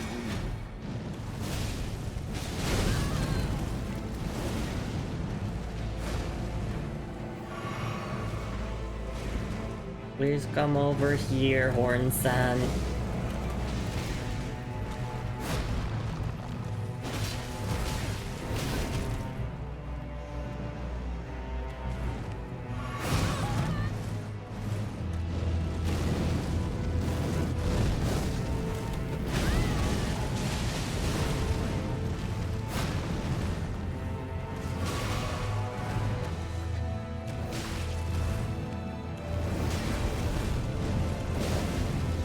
This is a big window. Guard break?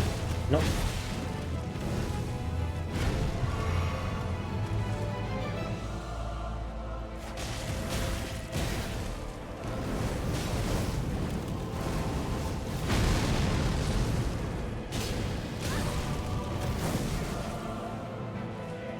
Oops, I shouldn't have done that.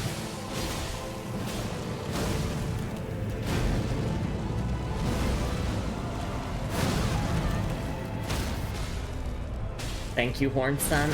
I'm just gonna use this as a chance to heal.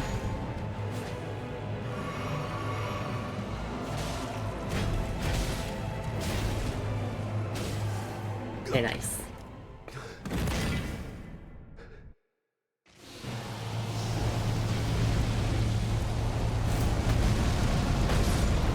Yeah, Horn Son is not making it into phase 2.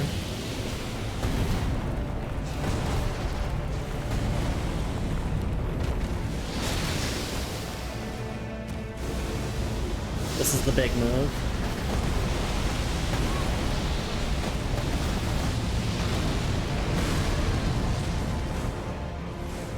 I survived it.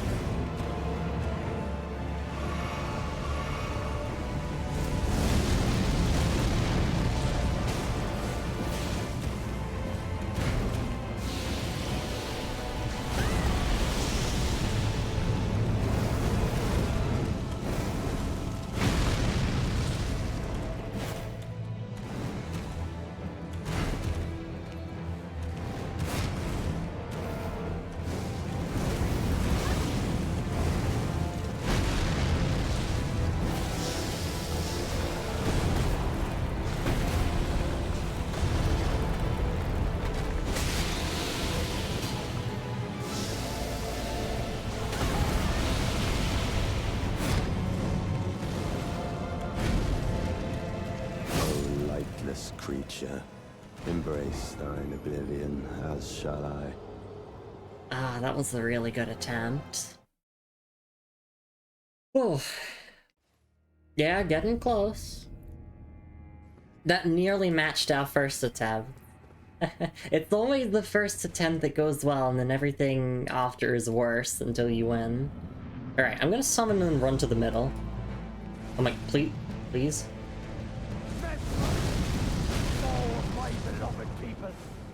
Like, I do really want to buff Horn Scent, but also I am not fighting over there.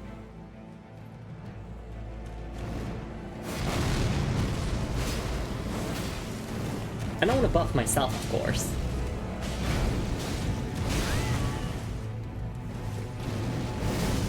I'll just try to find a window.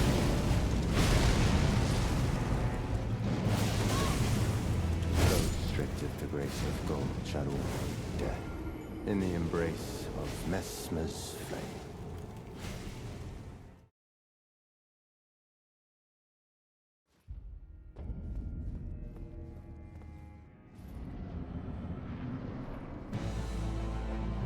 Mesmer, foe of my beloved people, vengeance for the flames, my blade I wield.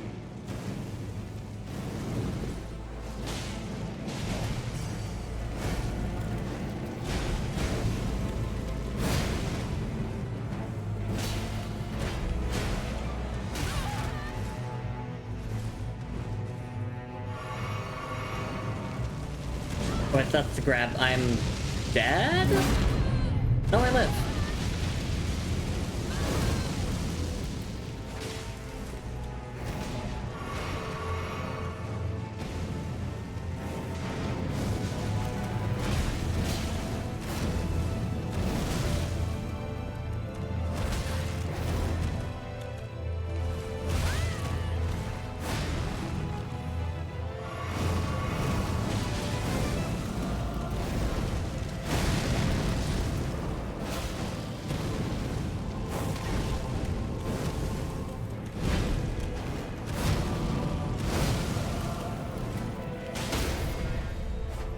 Okay, maybe I can use this as a chance to apply buffs. Yeah, that works.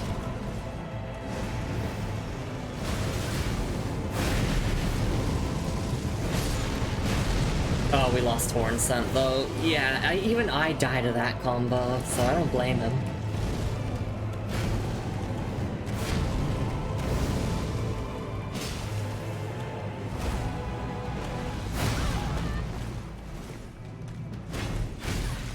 Those stripped of the grace of gold shall all meet death in the embrace of Mesmer's flame. You won the 18 inches of Mesmer challenge. Yeah, I took the 18 inches of Mesmer and I lived. Amount of buffing is gonna give him a survival instinct. Yeah, he's dead set on revenge. It's just a matter of trying to keep him alive for as long as possible. He doesn't have to survive the fight for his questline. He just has to be summoned for it at any point. Mesmer, foe of my beloved people, in vengeance for the flames, my blade I wield.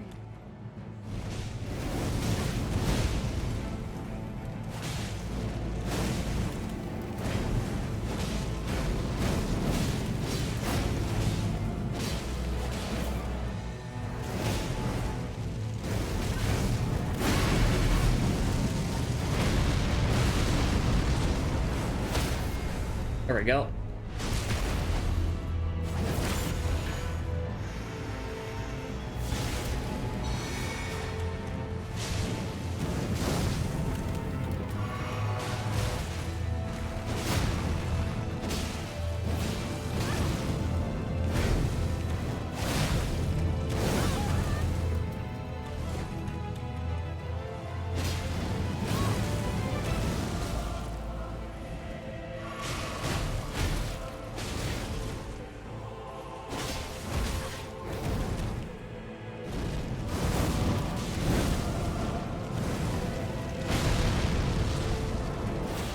Phase 2!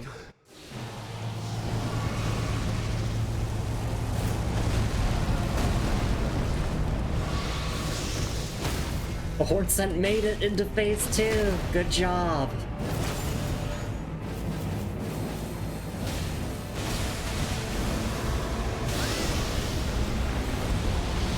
O lightless creature, embrace thine oblivion, as shall I. Okay, I'm gonna swap my talisman. Oh, specifically swap one talisman. I don't really feel like I need fire damage resist. I think I want physical a bit more. I'll swap to that and see how it feels.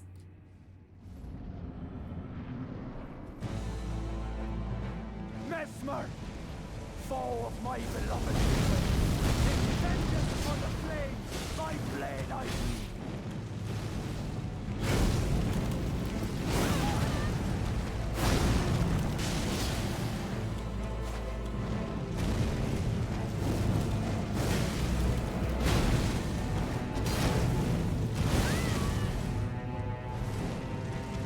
I'm getting grabbed, I dodged it.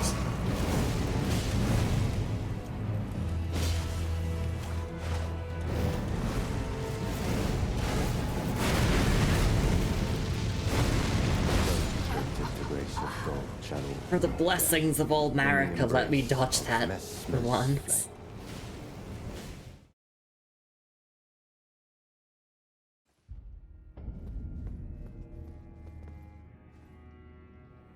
Okay, deep breath. I just need a mental reset. I mean, I do like that there's basically no runbacks in Elden Ring, but also I just gotta remember to take breaks. I need like a 2-minute run back to cool my head. Now let's just run back and forth. We can go and hear Freya's dialogue. Just say, boy oh boy, the price of freedom is steep. Oh, that's the wrong game. Why, my lord? Will I ever make sense of this jumble? Okay.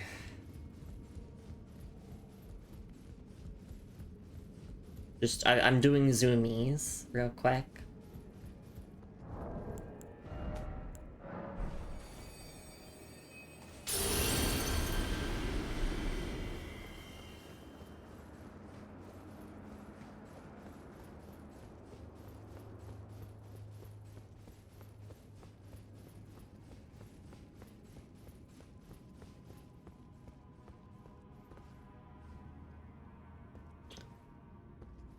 I will change my Wondrous Physic. I'm gonna put on more likely to break enemy stances, and what's something else that would be nice?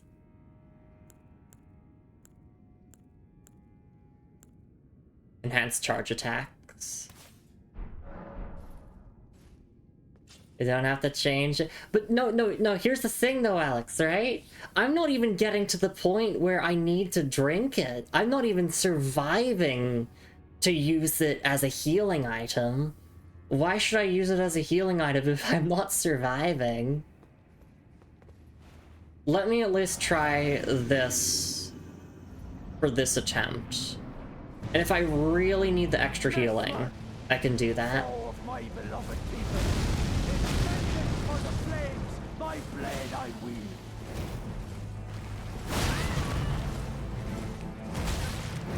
Besides, the faster Mesmer dies, the less I have to heal.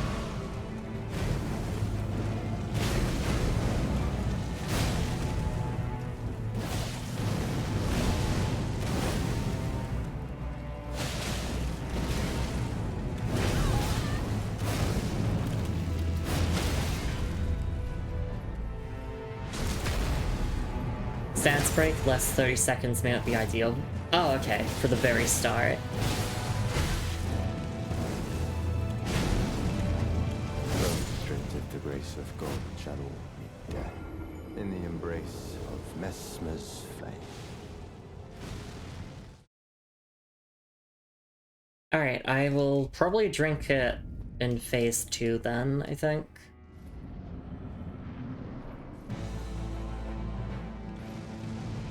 Mesmer, foe of my beloved people, in vengeance for the flames, my blade I wield. I always get hit by that.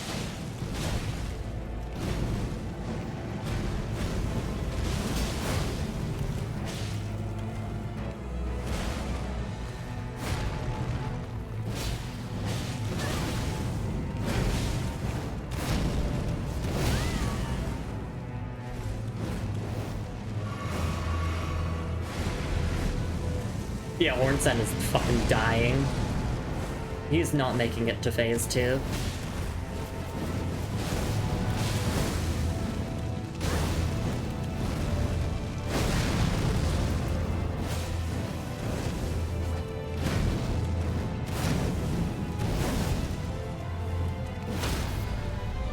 Never mind. He's gonna make it to phase 2.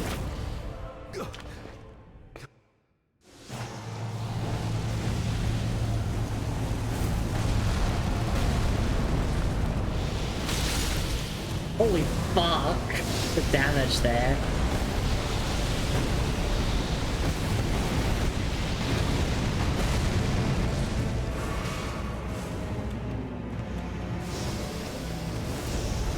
Oops.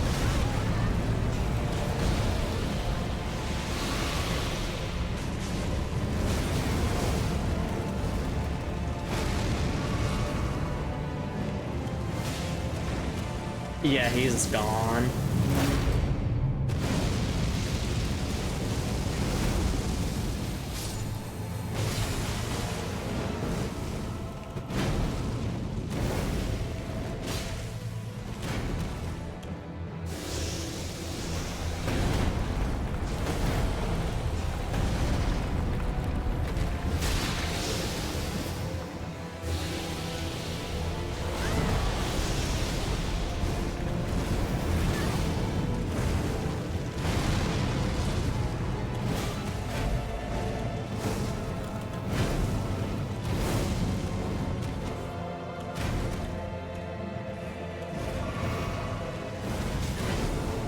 No, not this move. A lightless creature. I have to learn to dodge that, otherwise I'm not winning this. Horn sent to the Shadow Realm. Spinny's over 4K, you're gonna get him? I will. Damn it, Horn sent. I was gaming though, thank you. I appreciate it. This says very hungry, start cooking resisting cookies. Charged 2-hand damage is 1,706. With this physic, it's 2,098 for reference. Oh, okay, so that's pretty decent increase. You failed the 18 inches of Vesper challenge. Looks like you're better at taking it. I am. I can survive it. Yeah, it's hard to not feel like I fucking suck at Souls games when I do bosses like this, but I still hold the opinion. I think this is the hardest Souls game I've ever played. Even using summons, like, holy fuck, Mesmer. His moveset's really simple, though. It's punishing. That's how I would describe the Mesmer fight. He's got a really simple moveset. Like, I know all of his moves. I've seen all of them now. It's just, if you fuck up your timing, then you're cooked. Literally. Alright, let's do one more attempt, and then we will take a stretch and hydrate break.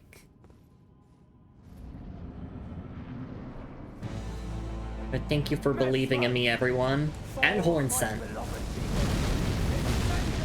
Hornscent gets credit as well. For being the aura farmer of Aldilla.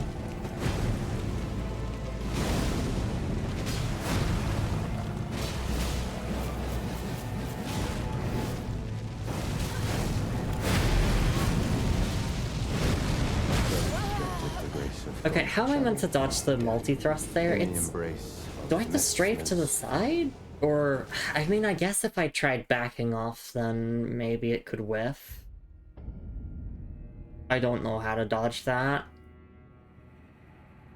But I will stay true to my promise and take a break. But I don't mind backseating on how to dodge that specific, like, multi-thrust move. Because I still haven't figured that out, really. It feels like a side roll would work, but maybe I'm just timing it all wrong. Or maybe the tracking is too good on it.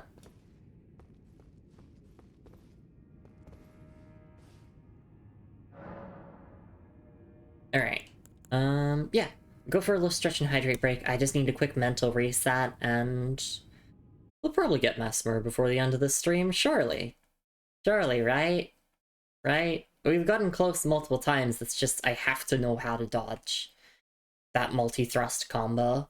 Otherwise, it's just not going to happen. I would have to get lucky, and I hate that feeling that I only won because I got lucky. So, yes, I'll be back in a couple of minutes. Please do take care of yourselves, everyone. Grab yourselves a snack and drink, and I will be back with more Mesmer after the break. I'll see you all then. Take care, everyone.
Alright, and I am back. Thank you so much for your patience, everyone. I really do appreciate it. Fizz says I definitely got lucky. I got like a 5% download on that fight before it was over. I was even startled because the raid happened halfway in. And Alex is suggesting try rolling towards him for the super stabby attack. Okay, I did also look it up and I saw another suggestion.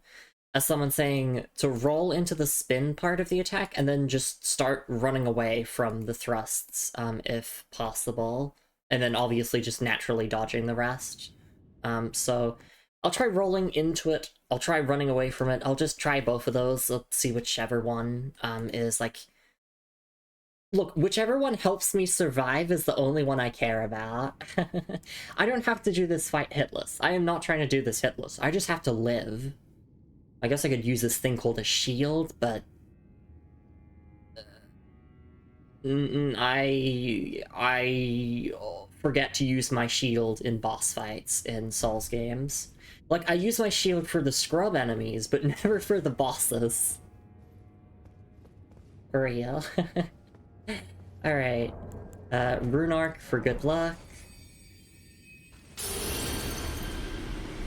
Fingerprint Stone Shield Arc 1. True. I gotta do a tank playthrough.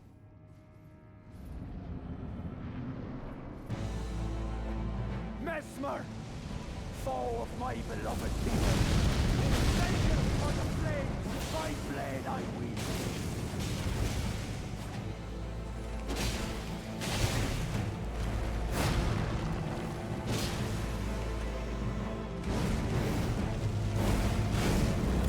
Oh, shit.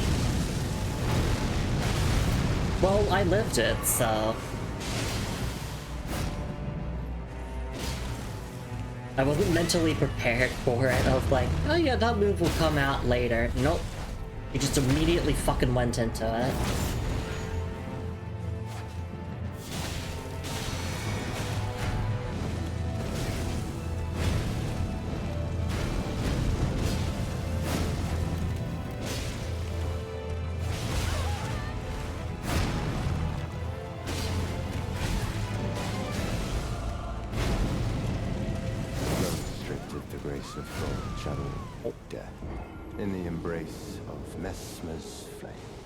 I want to try that, just crush everything with Rock Shield. It does sound like a very Fizz build to do.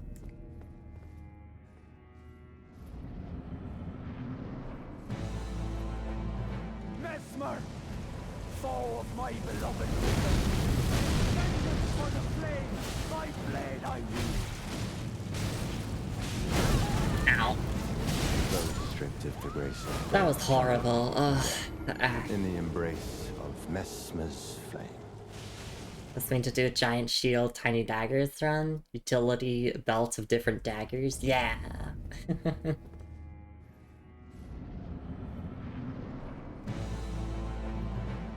Mesmer, foe of my beloved people, in vengeance for the flames, my blade I wield.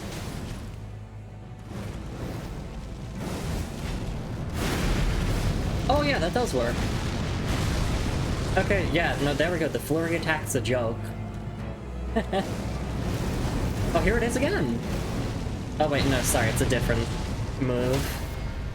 There we go.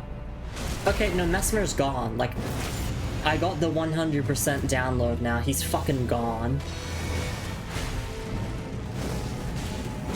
Your mother doesn't love you, Mesmer. Stop fighting for her.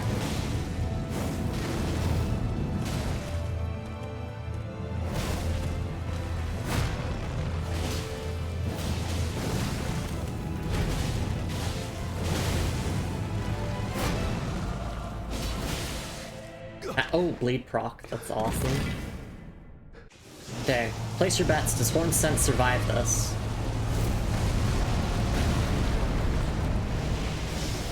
He lived.